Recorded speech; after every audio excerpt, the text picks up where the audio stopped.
इन रणनीतियों के साथ हम जीवन के तूफानों को लचीलेपन के साथ पार कर सकते हैं, हमारी भावनाओं की सुंदरता का उपयोग कर सकते हैं। तूफान प्राणियों को भावनाओं की एक श्रृंखला का अनुभव करने के लिए तार तार किया जाता है, जबकि यह जीवन को समृद्ध और सार्थक बना सकता है। इसका अर्थ ये भी है कि हम भावनात्मक उतार चढ़ाव का अनुभव करेंगे। इन उतार चढ़ावों का सामना करने की कुंजी लचीलापन पैदा करना है। इसका अर्थ है कठिन अनुभवों से पीछे हटना सीखना और चीजों के कठिन होने पर भी भलाई की भावना बनाए रखना। भावनात्मक ट्रिगर विभिन्न घटनाएं, परिस्थितियां या यहाँ तक कि लोग हैं जो हमारे भीतर तीव्र भावनात्मक प्रतिक्रियाएं उत्पन्न करते हैं। वे हमारी भावनात्मक स्थिति को प्रभावित करते हैं और उन पर महारत हासिल करने से हमें भावनात्मक अशांति में लचीलापन पैदा करने की अनुमति मिलती है। इमोशनल हाई मौसम के 10 प्रभावी तरीके यहाँ दिए गए हैं। और चढ़ाव, भावनात्मक स्थिरता और आत्म प्रतिष्ठा को बढ़ावा देना। साबित, अपने भावनात्मक ट्रिगर्स को पहचाने। 1, पता करें कि आपके भावनात्मक पेंडुलम के झूलने का क्या कारण है। उन पलों पर पूरा ध्यान दें जब आप तीव्र भावनाओं का अनुभव करते हैं। क्या परिदृश्यों या इसमें शामिल लोगों में कोई पैटर्न है? इन विवरणों को लिखें और संभावित भावनात्मक ट्रिगर्स की तलाश करें। इन ट्रिगर्स को समझना आपको गतिशील बदलावों की आशा करने और तैयार करने का अधिकार देता है। स्वस्थ मुकाबला तंत्र विकसित करें। निम्स, जब भावनाएं नियंत्रण में आती हैं। कुंजी आपके निपटान में स्वस्थ मुकाबला तंत्र है। अपनी भावनाओं को संसाधित करने के विभिन्न तरीकों पर विचार करें, जैसे जर्नलिंग, किसी विश्वसनीय मित्र से बात करना, गहरी सांस लेने के व्यायाम में संलग्न होना या व्यायाम करना। इनके साथ प्रयोग करें और खोजें कि कौन सा आपके साथ सबसे अच्छा प्रतिध्वनित होता है।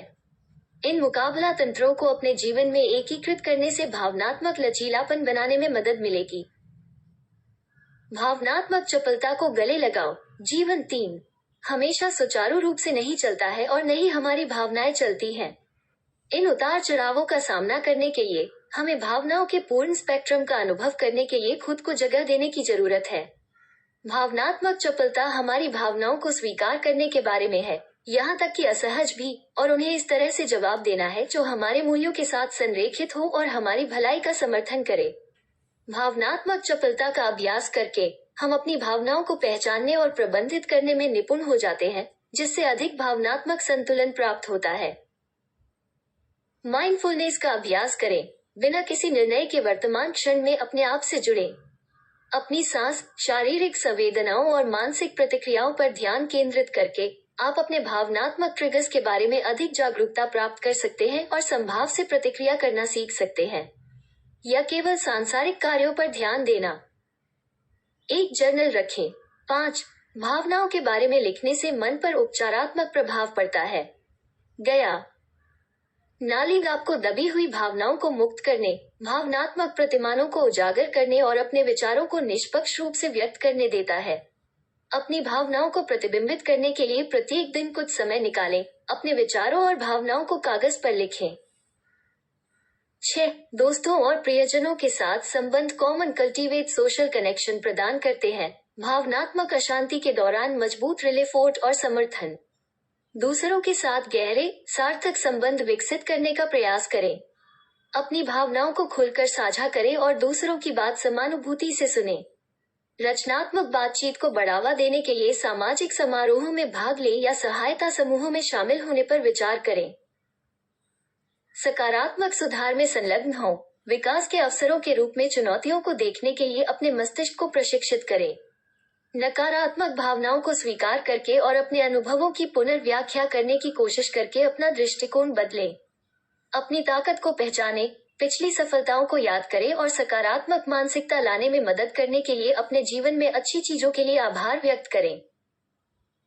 8 थेरेपिस्ट, काउंसलर या जीवन प्रशिक्षकों की मदद से पेशेवर सहायता लें। अपने भावनात्मक लचीलेपन को बढ़ाने के लिए सूचीबद्ध करना अमूल्य हो सकता है।